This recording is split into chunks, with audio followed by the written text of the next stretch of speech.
on this episode of Edge of the Web.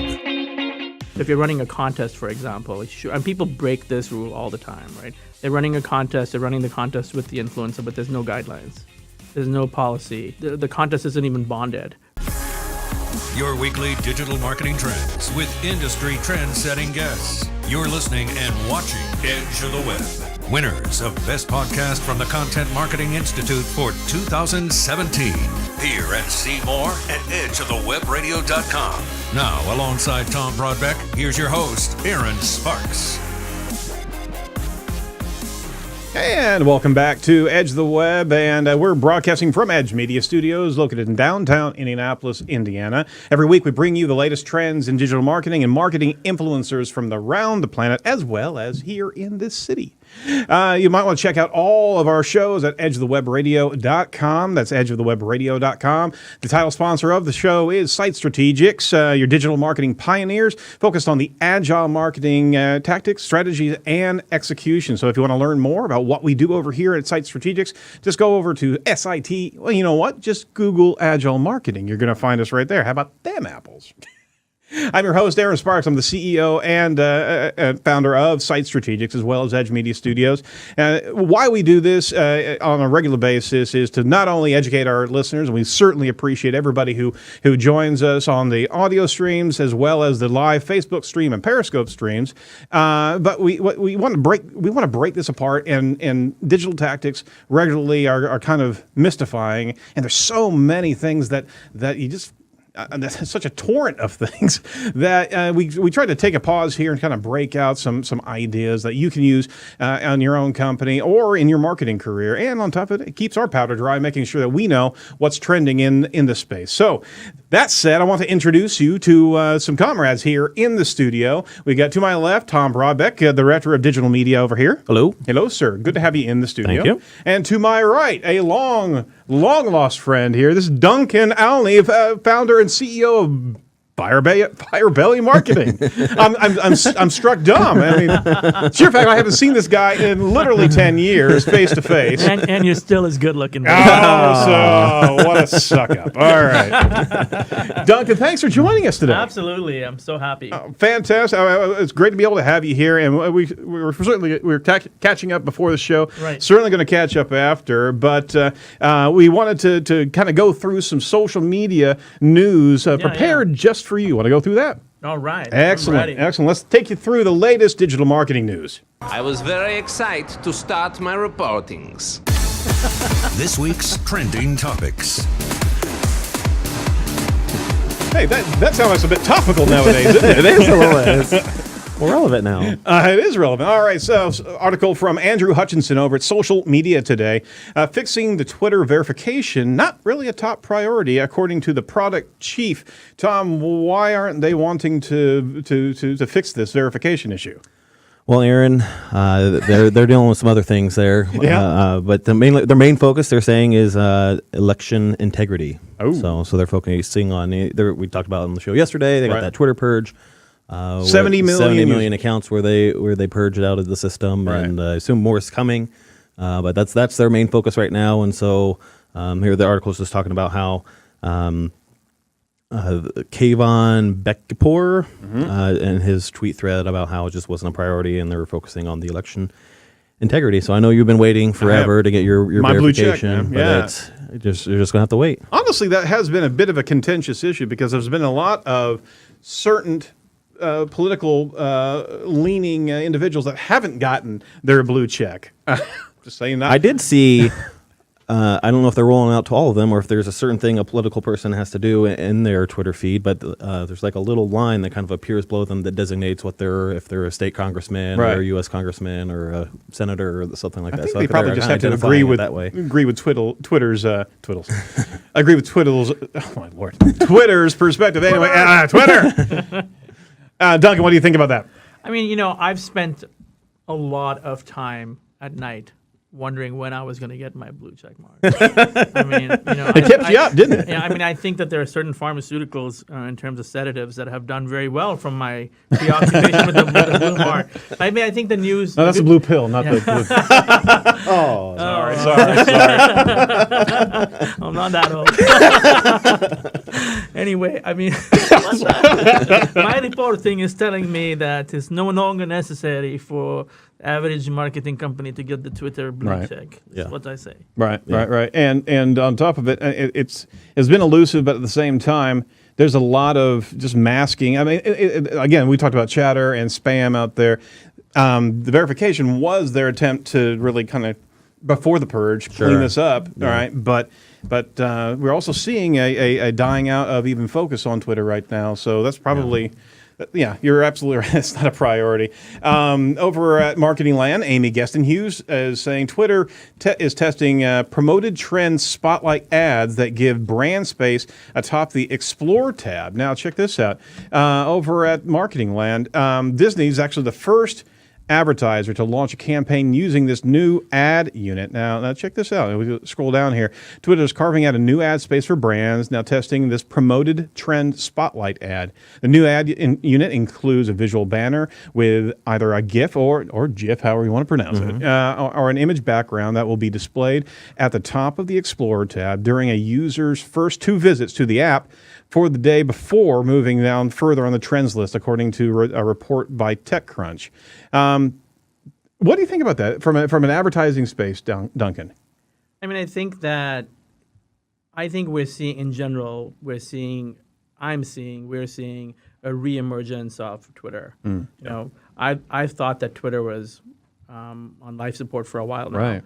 But I think that this is a great move, along with combating misinformation. I think it's a great move to make them more relevant, and to avoid some of the stuff that Facebook's gone through. Yeah. But I think that I've seen the Christopher Robbins piece. I mean, I think it's cute, and I think that that's where the action really is, like the Explore tab. The Explore tab. Moments, trends. I mean, that's where the action is, and for it to be at the top of the tab for 2 of your visits, I mean, it's pretty powerful.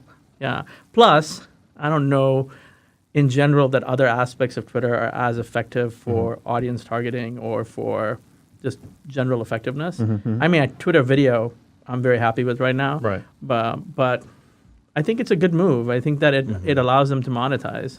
Yeah. And I think it also puts it in a place where there's no distraction, so you're not competing against a bunch of other advertisers. Yeah. I mean, Disney's a strategic placement. You know, it's a big move. Sure. They've got power. But, I mean, at the end of the day, I don't know that everyone will be able to afford it.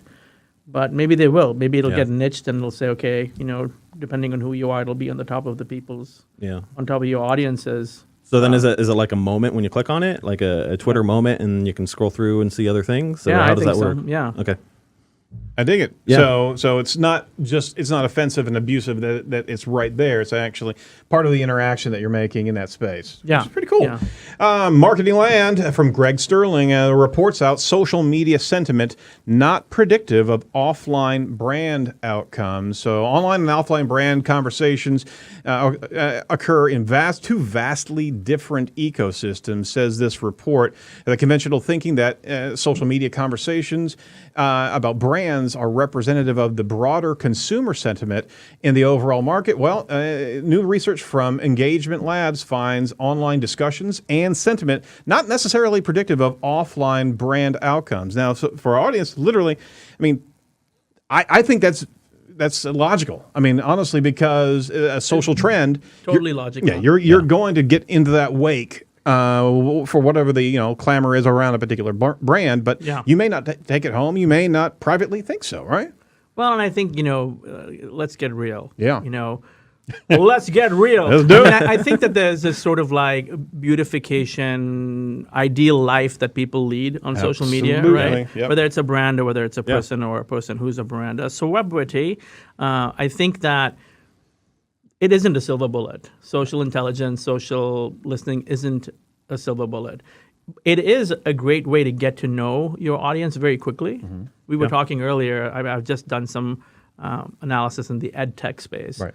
And the easy things that you can get from listening are, what's the momentum out there? What kinds of conversations are scaling? Who's saying them? You can identify some real-time influencers, the geography of the brand. Like, for example, we were talking about Google Classroom.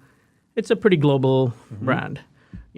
Pearson Education, North America, right? So you can get a sense for, are you focusing on the right markets? Who's saying things? What kinds of things are they saying? I love if you're doing, a decent level of social listening. I love the fact that you can get a breakdown on what kinds of content is trending. Yeah. That's a great way. Yeah. But social intelligence versus content intelligence is one more powerful than the other. Depends on what you're looking for. If you want website traffic, if you want content consumption, then content intelligence is way more powerful. Social intelligence is a great way to learn quickly what your audience is thinking or doing online. Sure. But we all know there's that dualism, right? The dualism is what we do on Instagram and what we do in real life. Well, you're only getting about 15% of that person's life, right? So, and I think it's the same with brands. I think, get to know, because what people, and social listening is great for what you should do online. But does it replace word of mouth? Yeah. No. Does it replace how you should interact with your customers? No. Sure. No, it really does need to. You need to govern your intel. I mean, you do get a sense of where the wind's going, but you're looking at maybe 25-35% deviation. And let's face it, Facebook is not playing in the social intelligence space for the most part, right? Okay. So you can't use tools easily to see what's happening on Facebook. There are some, but for the most part, you're looking at Twitter, you're looking at Reddit, you're looking at blogs, you're looking at automatic stuff. So it's more in the minute for sure, but it's not. I mean, Facebook is the gorilla of the space. Yeah. So, and that's predominantly content. Yeah. Yeah. Absolutely. All right. Well, you want to know some great content? It's our newsletter that we're sending out each and every week. That was a great segue. I loved it. Thank you. I loved it. I don't respect marketeers who are too cool to market themselves. Absolutely. I forgot my business card. Right. I'm not going to respect you if you don't respect yourself. So we'll absolutely I respect you more now. We'll send our business card to you, as well as some great nuggets of gold about our interviews that we've had with great guests, as well as not that. That's not it. Pull that down. No, our newsletter. So if you want to text to the number 22828, the word Edge Talk, you can actually sign up right there. Don't do it when you're driving, please. Or you can go over to edgeofthewebradio.com. Free service. We will not use your email for anything else, but sending you nice digital nuggets of gold. Right, Noah? Right. All right. So jump on board and join the Edge Talk train, and we certainly appreciate all the feedback that you can give us, and let us know how we're doing on the newsletter. We always appreciate that. Well, follow all our featured trending topics over at Edge of the Web Radio. But now let's do some deep diving with today's featured guest. Now it's time for Edge of the Web featured interview with Duncan Alney, CEO and Chief Strategist of Firebelly. Ooh. The deep voice guy too, man. Well, let's introduce Duncan to our listeners. Duncan's the CEO of Firebelly Marketing, a social media marketing agency right here in Indianapolis. He is a nationally recognized social media marketing provocateur who speaks across the country and is regularly featured in a lot of different media. In addition to advertising some of the most successful brands in the U.S., he's also a leading practitioner in the influencer marketing and social intelligence spaces. That's pretty cool, and we wanted to get him in here a long time ago. I don't know why we haven't, but we've got him now. So, Duncan, there's your official bio. Now let's give us some scraps of the real bio. Let's get real here. Well, I do love to DJ for myself. Wiki. Oh, yeah, I mean, I think I'm like people call me a lifestyle DJ. I play whatever the hell is relevant in my lifestyle. So I'm not like doing the wiki, but I'm just playing records and with big equipment. You gotta have big equipment, right? Yeah. And the cans, you look good, man. Yes. You really do. Oh, thank you. And I like how you say my name, Duncan. Yeah, I mean, I think a large part of my life is focused on my son. So that's Life with Enzo is a slightly trending hashtag on my Twitter account. But and I like to work out. I like food a lot. Oh, yeah. So, I like classic cocktails. That's hopefully that's the gaps.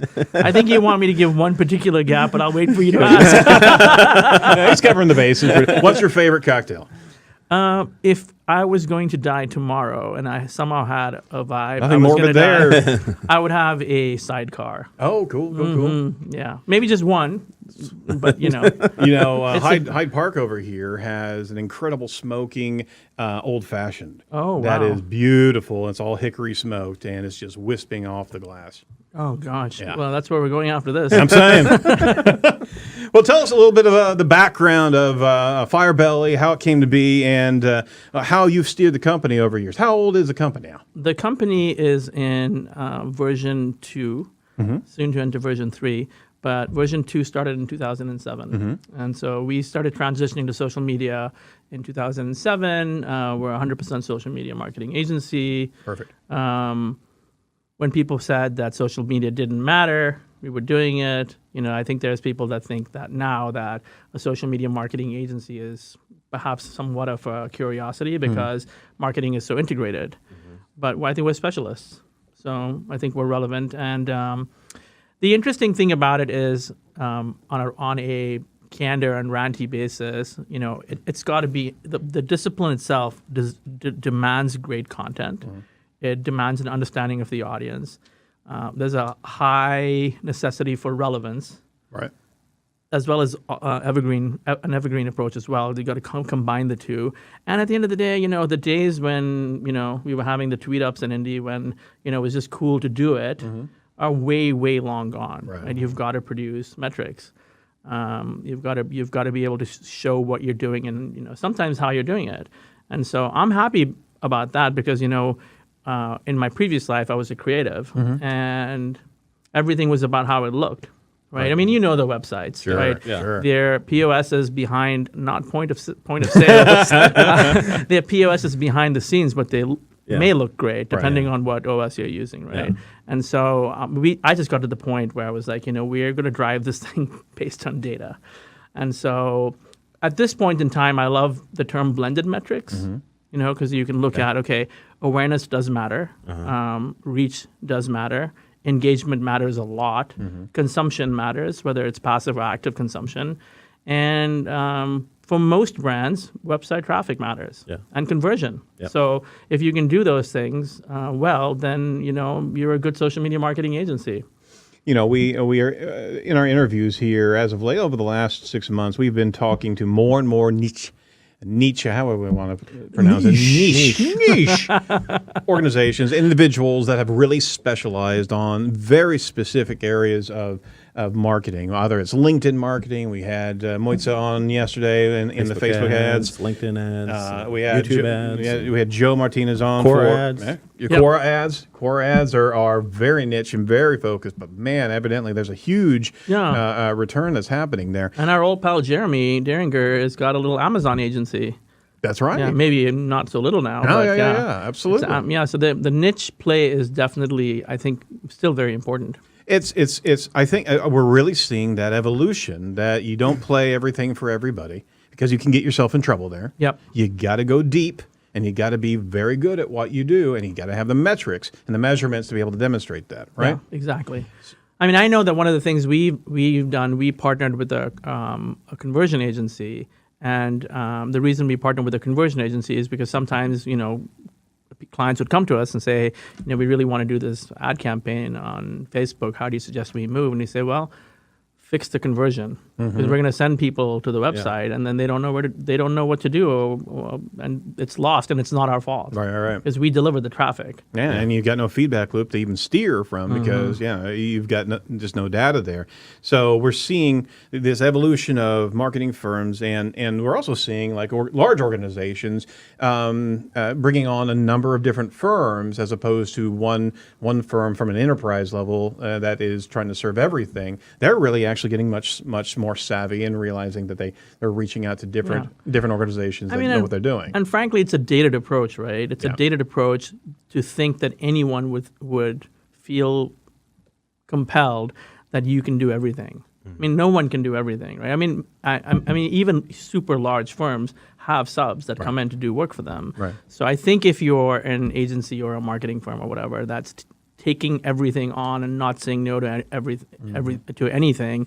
I think that it's more a situation of desperation, then because you need the work, so you got to take it. But I think that, and you're not telling people who's really doing the work, or you're doing a half-assed job with the work. I think that. How's that for some dishing it? Yeah.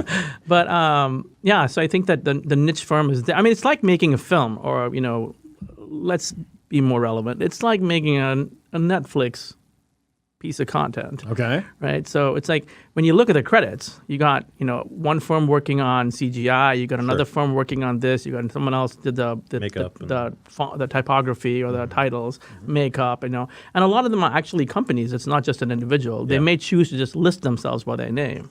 So because you want the best team, in my opinion. Yeah, absolutely.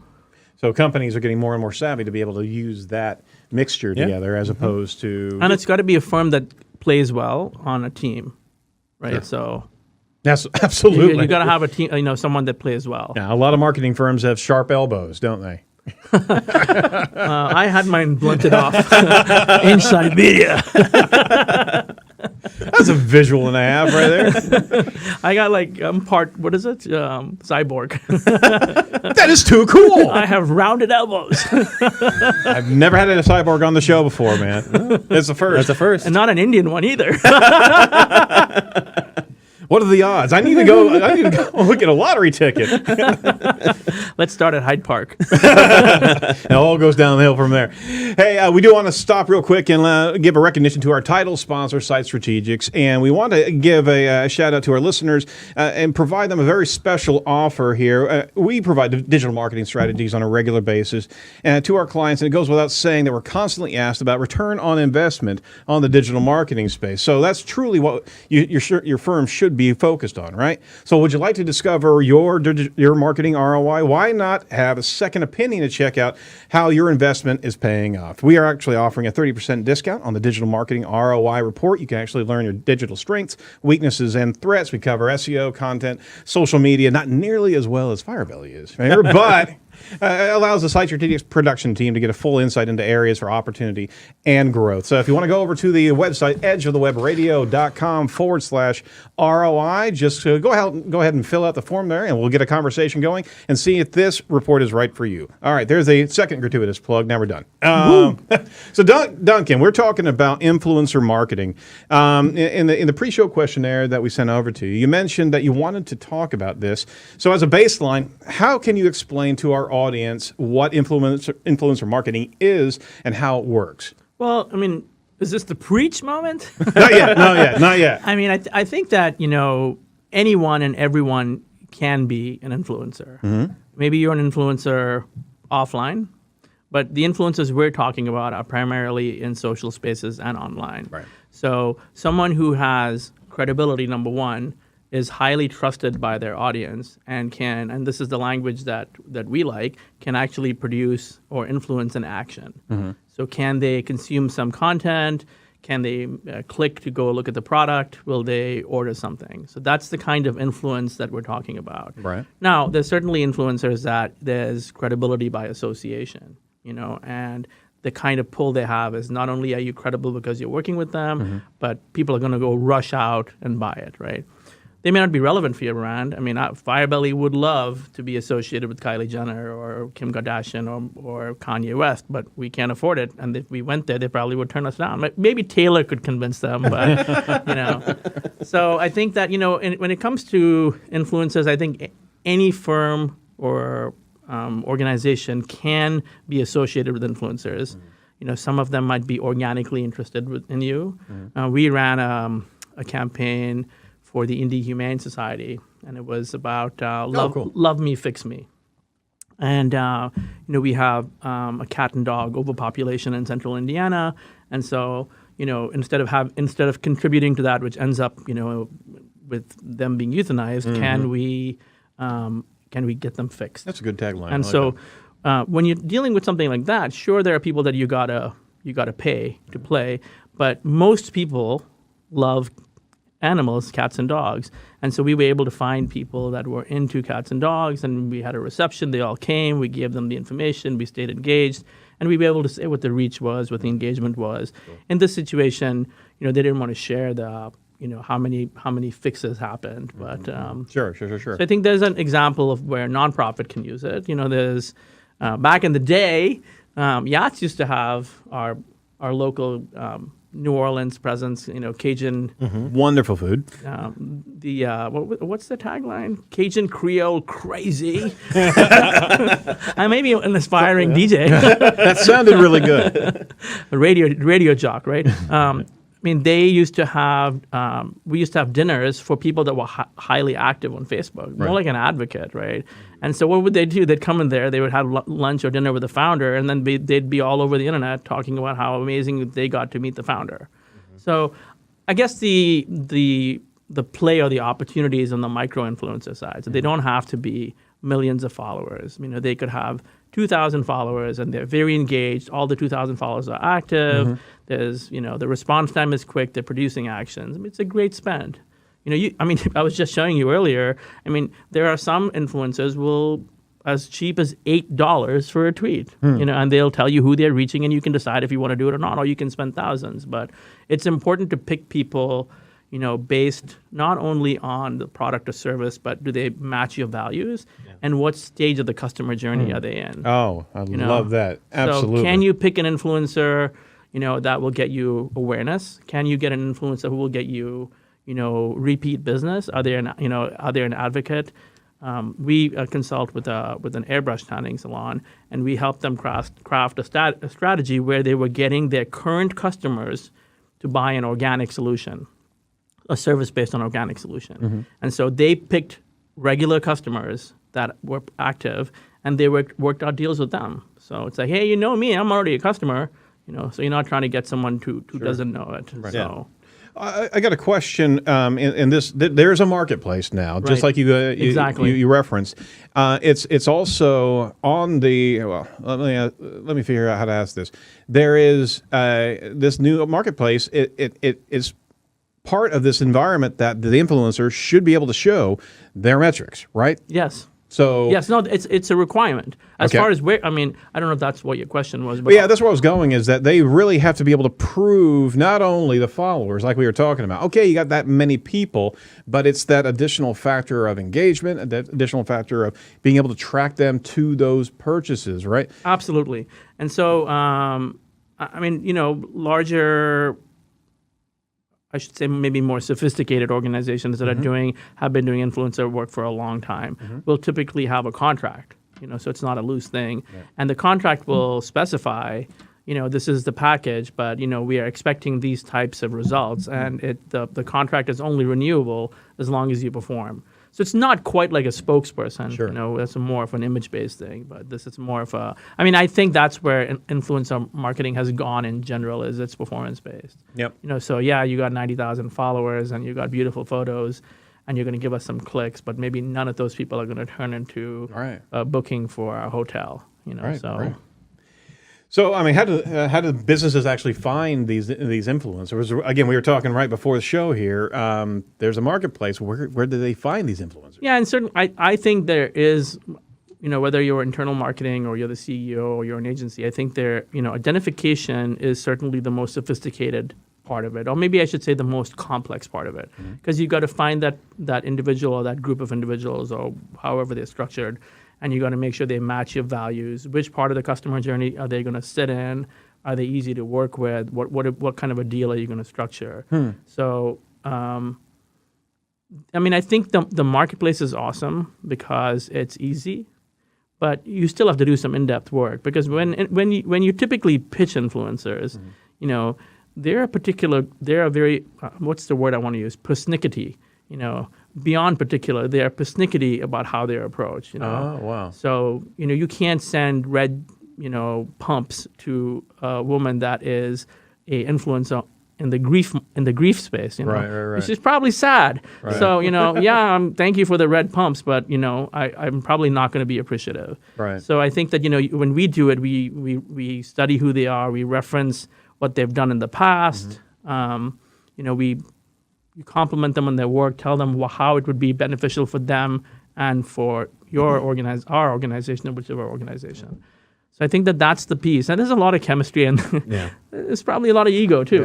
You know, Are you doing research mainly in Twitter or Instagram? So certainly or? we do real. What do you call it? We do real searches or social searches in Twitter or whatever, Instagram. But it's too difficult to do it like that on an ongoing basis. So we might step aside to do that. We use a couple different systems. So we'll use, and one of the systems we use is GroupHigh, and so that's great for bloggers. And then they have other stuff too. Okay. But blogging, Twitter, Instagram, YouTube, that kind of thing. So then you can identify them. You know, you can send the letter or the pitch. You can track the relationship. So it's like a social IRM. What up? Yeah. It's a CRM for, you know, all your contacts. So, you know, we can go back and say, hey, you know, I got a good story for you, by the way. You know, hey, you know, we know you were going to review that system or write a feature story, but we haven't heard from you. And, you know, we sent it on this date, and you can track it all. And then you can also have metrics. And there's a piece in most of these systems, in influencer management systems, where you can look at the efficacy of the work they've done. So you can say, okay, you know, you wrote a post or you wrote something for the Wall Street Journal, you mentioned us, you know, great, but nobody clicked on it. Right. And nobody really saw it either. So the sophisticated systems that can give you that kind of granular information. And conversely, these influencers are getting more and more sophisticated on how they deliver the message, right? I mean, there's levels of professionalism, and there's also very professional. I think, you know, I would say probably 98% of the influencers we've worked with, we've been doing it at Firebelly for 5 years. I would say 98% of them are, you know, very professional and awesome to work with. You know, there's certainly some bad eggs out there, but any business has that. Yeah. Do they also? I'm just kind of open up this package of how they can represent themselves. They know the space in which they actually operate. They know how well their engagement is with their followers. They can sometimes kind of present these metrics prior to really getting engaged. I mean, is this the type of mantle they wear now? I mean, again, you know, I think you'd find the bigger influencers and the more sophisticated influencers can present themselves like that. Right. I mean, it starts from the very beginning, right? It's like the media. I mean, a good influencer will probably have a media kit and say, "Hey, this is how I roll. These are my consumption metrics. This is my you know, typical buy ratio, or, you know, what I've seen with that." And so they're predicting. And, you know, a lot of times when you have a successful program for a client, people will approach you. So, you know, in some of the programs that Taylor runs, you know, we'll see for Upland, for example. Upland is an Indiana craft beer that has gone, you know, into 25 new markets all over the country. You know, someone will hear that we're coming, and they'll approach us and say, "Hey, you know, we heard that you're coming to do a launch. You know, we want to be involved." And, you know, so many people read my blog, and that's cool. So yeah, it's a sophisticated space. There is certainly stigma around certain influencers, but it's also very delicate, because as soon as the audience realizes, one, they're getting compensated for this, right? They can turn on them, can they not? I mean, the audience. Yeah, absolutely. You know, that's an interesting question. My answer would be yes. I've not seen a situation where an audience. No, that's not true. I mean, I'm trying to think of who it was. There was a influencer in London that was doing something with a hair care product that went overboard with their what's the word I'm looking for? The way they were messaging, and it turned the brand off. Number one, but there were people. I mean, you know, the audience doesn't like. I mean, the audience is very open, right? I mean, you got a phone. You're gonna tell people what you think. So I think that the audience. I mean, and a good influencer would apologize or would, you know, hopefully not do that at all. Yeah, we've seen things. Taylor, who was that recently? Wasn't he taking a picture of himself? Was that the one that was taking the picture of the dead person behind him? Yes, or something like that? yes. Yeah, exactly. Logan Paul. Yeah, and PewDiePie. Not that I know PewDiePie. I got an 18-year-old. All right. Sure you did.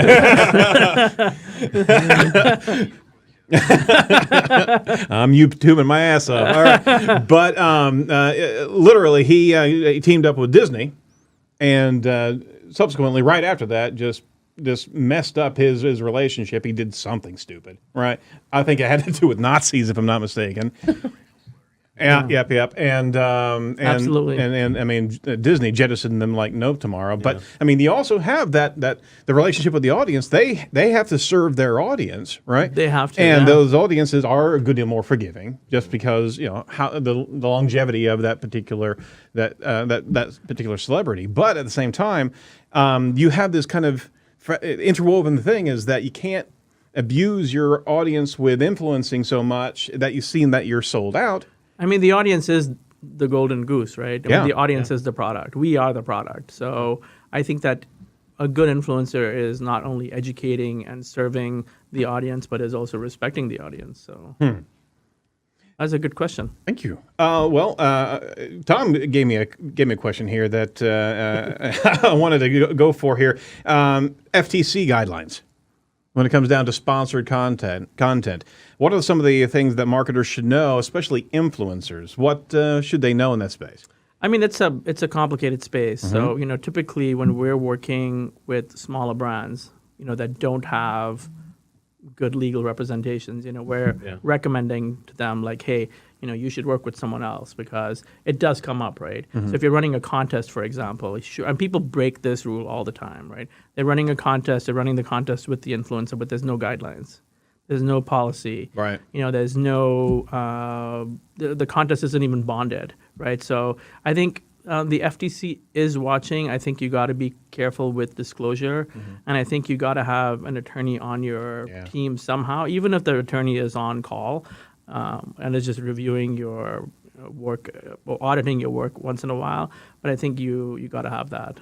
Yeah, absolutely. I mean, and there's also, I think, from a clarity standpoint, you should have some messaging. The influencer should have some messaging that differentiates between a sponsored piece of content and a non-sponsored piece of content. And so is that the responsibility of the influencer? Yeah. So yeah, it is. I mean, the brand should be checking them out. I mean, because frankly, a lot of influencers don't do that. Yeah.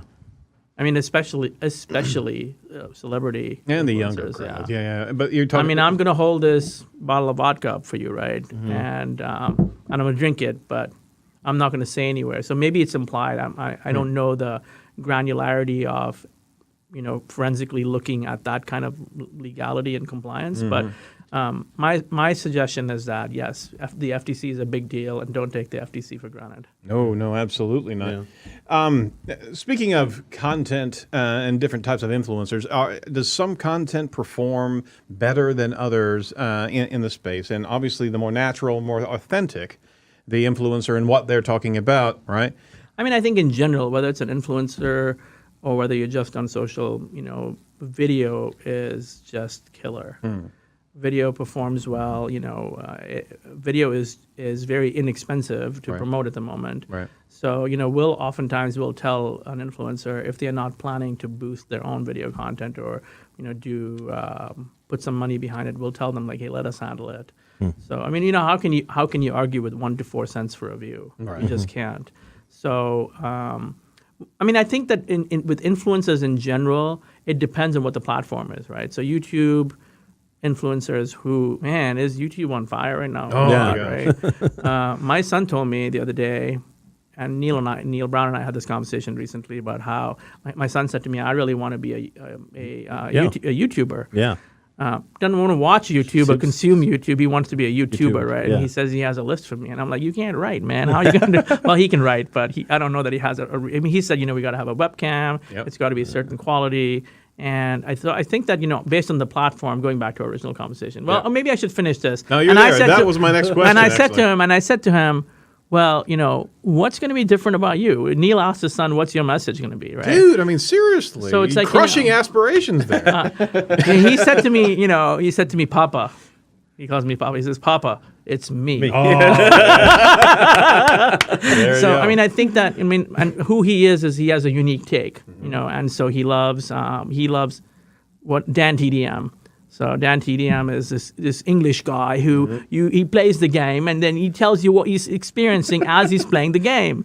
So he just jumped over. Unfortunately, I've heard that in my house. He's also jumped over the tomato. God, he jumped over the tomato. That's horrible. And it's like, oh my gosh. Doesn't he rap as well? Put your headphones on because I don't want to hear that. But no, so I mean, I think that where were we talking about? Platforms. The platforms. Yeah. So I think that the best kind of content is probably best determined by the platform you're on. In general, I think video works very well because you can integrate it anywhere.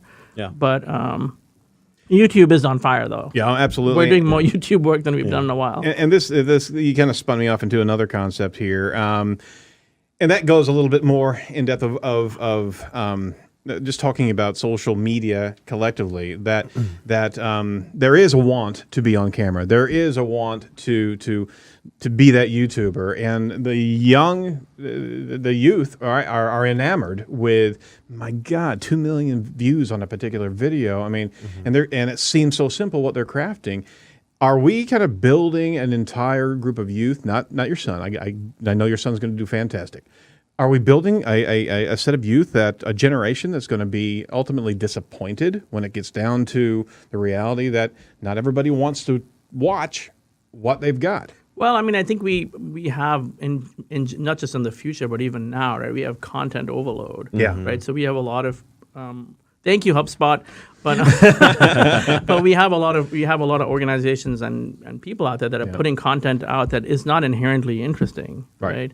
So I think that we talked about influencers earlier. Anyone can be an influencer, but do you have the audience? Do you have the credibility? Do you have the trust? So I think it's the same criteria. I mean, being a YouTuber is in essence, you're an influencer, right? So if you're really interesting and you can, communicate why you're interesting, I think the audience will decide whether to follow you. It's definitely not if you build it, they will come. It's just definitely not that. We had an experience here a while back where a young lady came in and she wanted to test out the studio for some videos, and she had been doing about 12 podcasts. And she said, yeah, I want to, and she was bringing her mother along to be able to invest in this. And we sat down with her and we said, what are you really trying to do? And she wanted to be the next Gary Vee. And she's wanting to throw down money on videos. I'm going, whoa, back up. Yeah. You don't have the wake. I mean, 12 podcasts, 36 listeners, and I mean, that's the kind of thing I'm talking about. If David Letterman is listening, I'm saying go for it. But if all those 12 people are in Bargersville, no. Right. I know exactly. It's just maybe David Letterman has a house in Bargersville. We don't know. It's a growing place. Is there going to be a glut of, just like we had a glut of content in content marketing and the noise? We're going to have a glut of influencers, and is there going to be a pendulum swing that we don't want to listen to anybody? I asked him the question, what is your reason for wanting to do it? Do you want to influence other people? Do you want people to see what you're doing? Or is it that you want to review toys? Right. And there wasn't a. I mean, I love my boy Enzo. In the 1% chance you're listening, I do love you, son. But I don't know the real answer. I think that he is a socially progressive and evolved boy. I don't know. Thank God for his mother. So I think that he does have a message. He's a great storyteller. So I think there's so many. Being a YouTuber ain't easy. Oh yeah. No, but it's an incredible medium, and it's an accelerator. And one I don't think that's going anywhere. No. I think that you could say Twitter might die. Maybe, right? 30% chance, but I don't think that YouTube is. I mean, they monetize well. They are apparently they make tweaks to their platform. I mean, I think it's gotten better. They the whole the subscription model, so you can watch anywhere in the world. I think that's all fantastic. No, it absolutely. And you can watch movies on YouTube. You can watch movie and live TV. Yeah. Yep. No, it's and then now you've got Facebook going head to head. I mean, this is the showdown right here. Is the platforms and wanting to keep everybody in their own sandbox, right? I mean, and I think especially when you think about the power of combining YouTube with Google, right? Because especially with Google Ads and the simplification.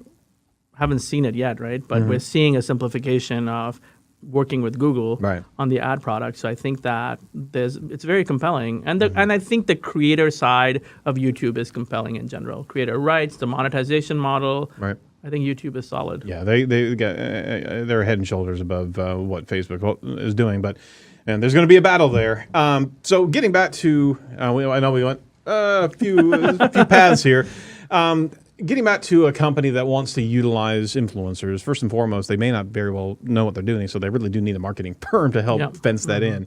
But how many influencers should you use in a campaign? I know that's a big loaded question because it really depends on budget and what your targets are, right? But do you stick with one, or do you test out different influencers? Oh no, you got to test them. Yeah. You got to test them. I mean, I would say, we have one program where I'm guessing we might be at 100 influencers or more. One program? Yeah. Holy hell! Well, it's based on states. Oh, and gotcha. So there's different states, and but I think that it's not. I wouldn't consider that program to be best practices. So I think it's a situation where it's so difficult to maintain. I mean, think about maintaining 100 relationships in your own life. It's impossible. Sure. Right. So I mean, what we tell people, Taylor and I tell people, is like, hey, focus on 20. Yeah. You can certainly talk to another 80, but focus on 20. Yeah. So, and there are some organizations that just focus on 5. For our influencer marketing program at Fire Valley, where we are working with social influencers, influencers in the social media marketing space, I think 8. That's it. Yeah, 8.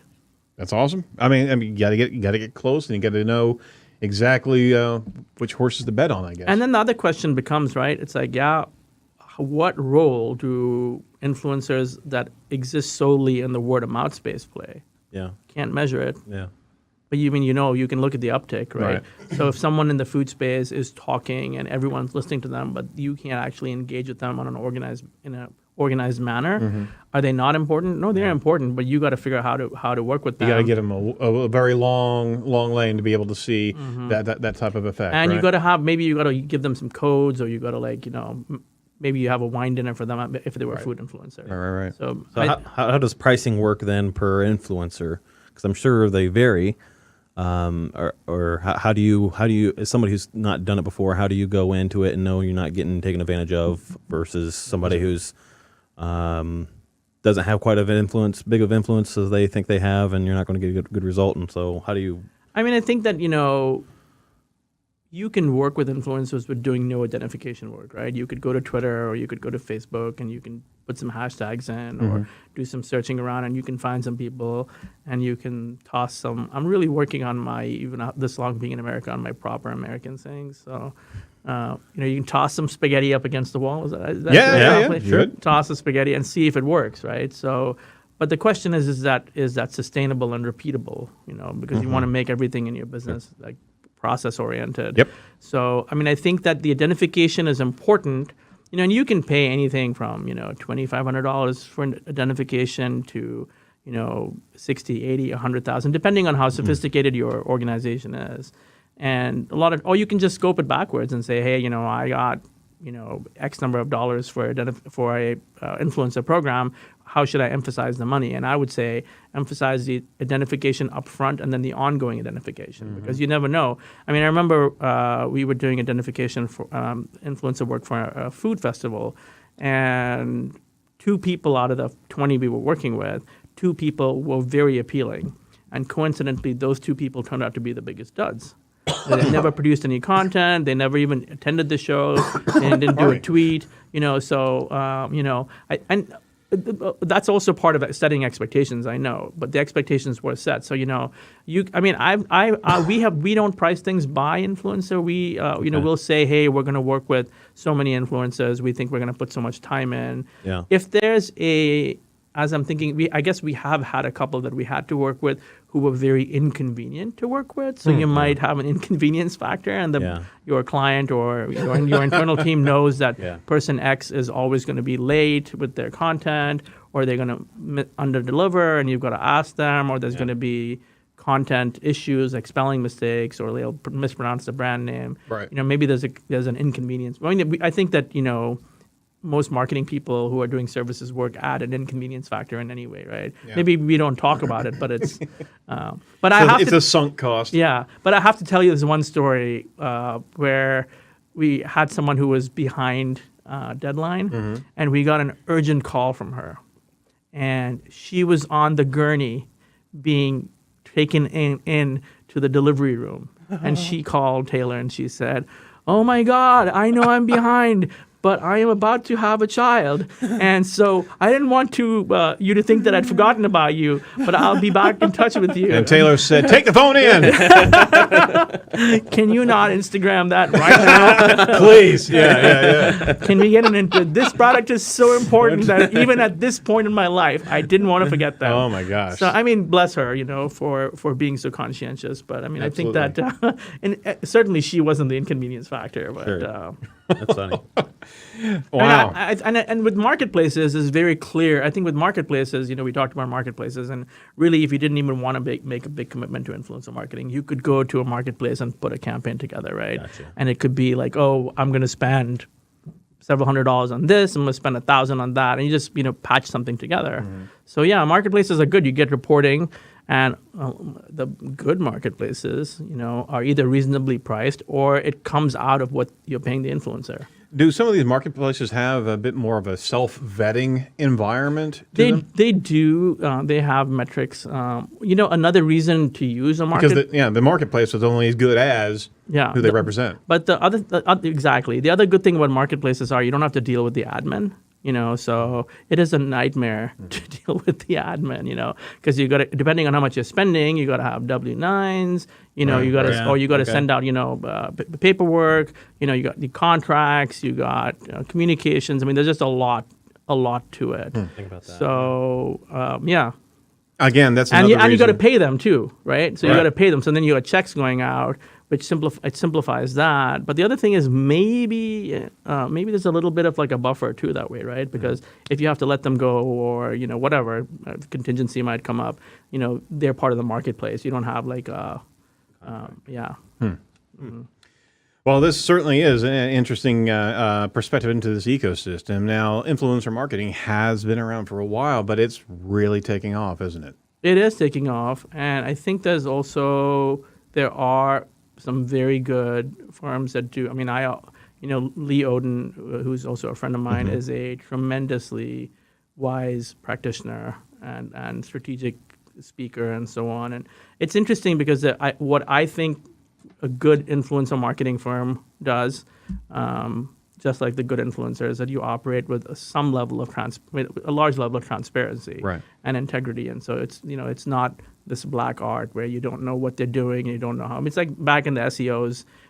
Certain SEOs would never tell you what they were doing. I mean, we just did a forensic SEO audit, and I got a quote from a very credible person that said, "No scope." No scope. Okay. 30 hours at $700 an hour, and no scope. So, $700 an hour. Yeah, some mighty big. I'm just not even going to complete that We're all sentence. just going to go. Yeah, I don't know what to say about that. I mean, if it wasn't guaranteed, I'd be like, all right. no I scope. don't need to know the 30 hours because Yeah. that just offends me. So just give me the number, Yeah. but no Wow, scope. it's almost like what's it worth to you? Yeah. And without any type of verification, any type of I mean, even transparency. dentists don't guarantee their work, dude. Well, this concept is new to a lot of digital marketing agencies, and I think you'd probably give some advice here to agencies that if they're going to tip their toe in the water of influencer marketing, right? They got to go in all the way, or probably don't try. Would you say that? Yeah, I think it's very complex. Yeah. I mean, the beauty of PR is that depending on the kind of public relations work you're doing, it's significantly proven, but it's also relatively simple. I'm not saying that there's no difficulty to it, but it's not complex, right? You pick the magazine or the media outlet, you figure out who's covering the beat or whatever, and you get them on the right news day, or you write a compelling enough pitch, and you're going to get in. They don't require you to know that they wrote a piece on Croatia in 2012, right? They're not going by ego. That's their job. They don't have enough time. So I think it's significantly, and then you also got to look at it. You place a piece somewhere. You don't have to provide metrics on who watched it necessarily, or how many clicks you got out of the piece. Whereas with influencer work, there's a whole lot of marketing. There's SEO, and then are they going to use the right keywords? Are they not going to be spammy about it? Are they going to produce good content? I mean, it's just a lot. Do they have call to actions? There's so much to it. So I think that everybody cannot do it. And it's just a complex piece. I mean, there are days that we say, why are we doing this? But I'm kidding. But, it can be very complex.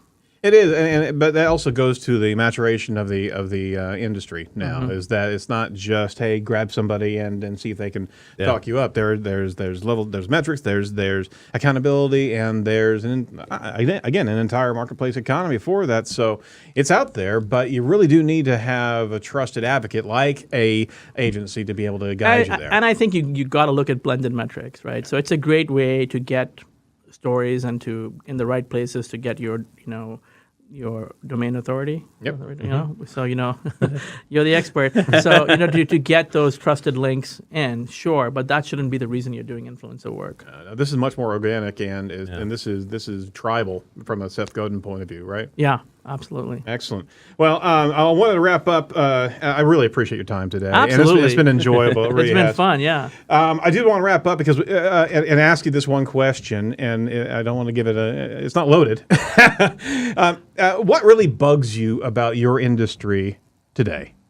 I mean, I think it's a fragmented space. I am one of the things that I find very encouraging about the work we're doing is we are reaching out to brands based on the ability to produce results, but also chemistry. And we are partnering with a lot of agencies. And I find that partnering with the right agency is so great because they get it. Right. And it's a lot of times it's transparent. And I think that it bugs me that there isn't more of that. It's like when we work, we're trying to get something done. It's like we probably are not going to work with a freelancer. We would rather work with another agency. But I think when it comes to social media, and that's just sort of on the agency side, but on the social, the other thing in Indianapolis is, I consider our situation, or Fire Valley's situation, very fortunate. Our particular package of benefits, whether it's financial, whether it's, actual benefits, or whether it's soft benefits, with the ability to run your life, the ability to not have to do certain things, the ability to do certain things we're very fortunate that we have a great team. Oh, very cool. But we all know that trying to recruit people in Indianapolis is very difficult. We know that there's migration to Indianapolis for marketing jobs. Right. So I think that's difficult to me, and I love that there's all these big tech firms here, but it's also, it's like the store that sold, handmade buns, back in the day, getting run out by Walmart. So it's like I'm happy for the overall economy, but I'm optimistic that there will still be crafts people that want to work at small firms where they are less restrictions and they're not doing the same thing again and again. So. And on top of that, those firms need to band together. Yeah, absolutely. I believe, and I don't think it's like it's sort of like a creative confederacy, right? It's like we're getting together, and our goal is to support each other. So, and I think that there should be more of that. And I think not enough of us go to conferences. That's another thing that bugs me. I try to go to one conference a year, but I haven't done it. It bugs me that I'm not going to more. Let's face it, and my biggest peeve is that people don't invest enough in their self and put enough time into themselves. It's you got to take the non-professional time. Yeah. And even if you got it, sometimes you got to say no, right? You got to say no to a client. You got to say no to a deadline. You got to say no to all that stuff because, like me, I had to take my mom to the doctor today. Right. It's like I'm sorry, I can't do the call because I got to go take my mom to the doctor. I got to go. The professional life is not worth the personal life. You got to be able to have that balance, but you also have to honor employees as well as you got to take time for yourself. A lot of time the owners don't take time to go continue against the grindstone. And that's a really great point. I hadn't even thought of that, but I saw this thing on LinkedIn the other day where it's like, hey, entrepreneurs have it tough. Let's face it, right? Entrepreneurs have it tough. When it used to be a thing where I used to make jokes when we were hiring people back in the day, I'd ask to meet their significant other, and I'd say, how often does your significant other say that they're going to be home in 20 minutes or 30 minutes or whatever it was, right? And if they didn't laugh, I knew it was not the right person. Right. You know, because I was looking for someone with an entrepreneurial mindset. That's a good hiring question. Yeah, right there. or, don't worry, honey, it's going to be better in 3 months. How often do you hear that? Or, if this happens, everything will be better. So, entrepreneurs have it really tough, and, mental illness is highly prevalent in entrepreneurs and no one talks about it. I don't know what you're talking about. So, I say, like, if you're an entrepreneur, you're probably not getting the respect that you deserve. You're probably not taking time for yourself. Preach right there. There you go. If you're an entrepreneur, you got to have a therapist. You got to have a therapist. All high-performing people should have a therapist. A good accountant, a good lawyer, and a good therapist yes. is rounds that. And you got to manage all of them. Hey, Duncan. A difficult subject, right? Absolutely. It's a difficult subject, and you see, last year, someone we all know, a brilliant copywriter, committed suicide, and people are uncomfortable talking about it. It's like, no, we need to talk about this. If you're not taking care of yourself, how are you going to lead your firm and your family? Yeah, absolutely. No, and that needs to. No, I appreciate that because that does get unspoken sometimes, but the entrepreneurs don't want to have that crack in the veneer. I think it's like you're going to have a bad day, and hopefully your team. I know my team knows when I'm having a bad day. Yeah. Right, Taylor? So, I think you're going to have a bad day. You're going to have hopefully more good days than bad days, but you got to have the ability to take care of yourself and your team. Amen. Well, let's finalize here with one last question. What excites you about your industry right now? I think the metrics excites me. The metrics, video excites me, and I hate to sound like I came right out of 2008, but I did come out of 2008. Anyone born before that came out of there, right?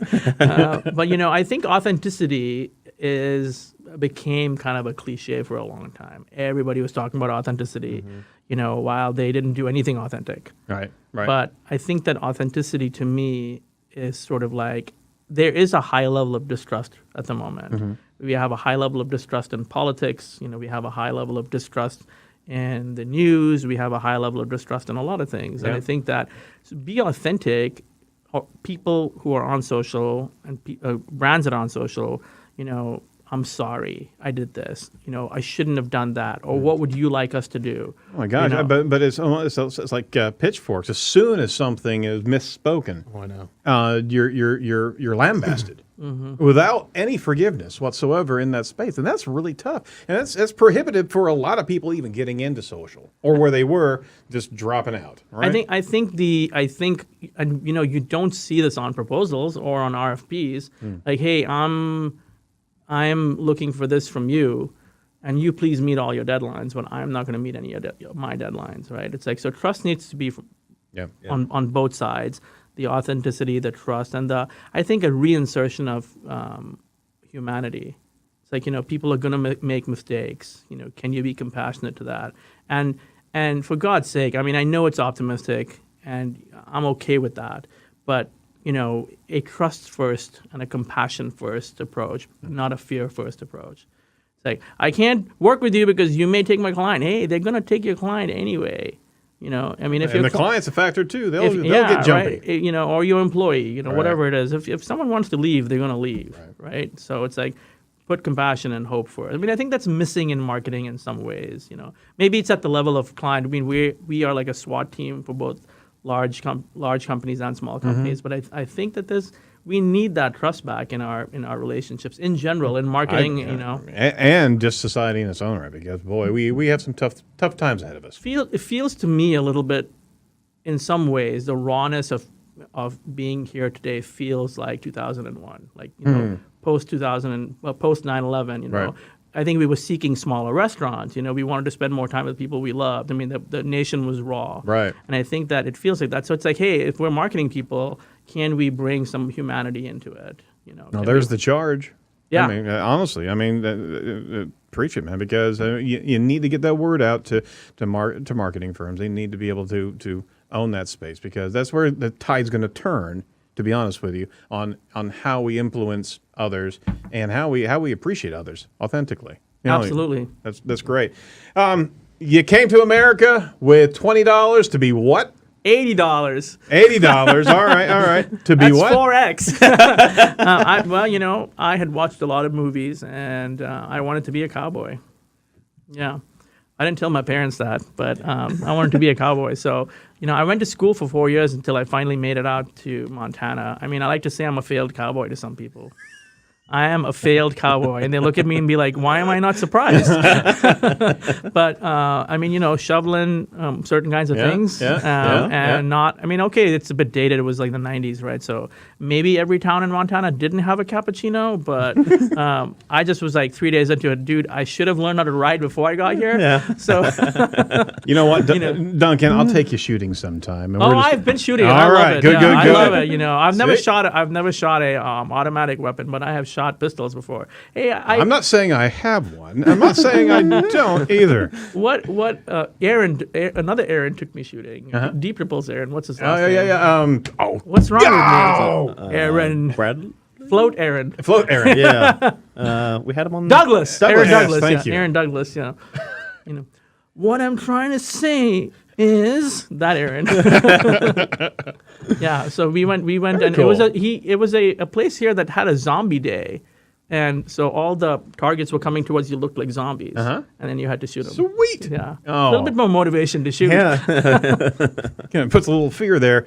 Hey, is there anything that we could promote for you today to finish up? No, I think we're good. I really enjoyed. I enjoyed this tremendously. I've watched them before, and it's tremendously enjoying to hang out with you guys. You're doing a great job, and happy to be a part of it. Thank you, Taylor, for booking it. What up? I appreciate it very, very much. Well, we certainly appreciate your insight into influencer marketing. We really recommend our audience to if you're interested in that, reach out to Firebelly and ask them some pointed questions. Follow them on social. They're all there. They are.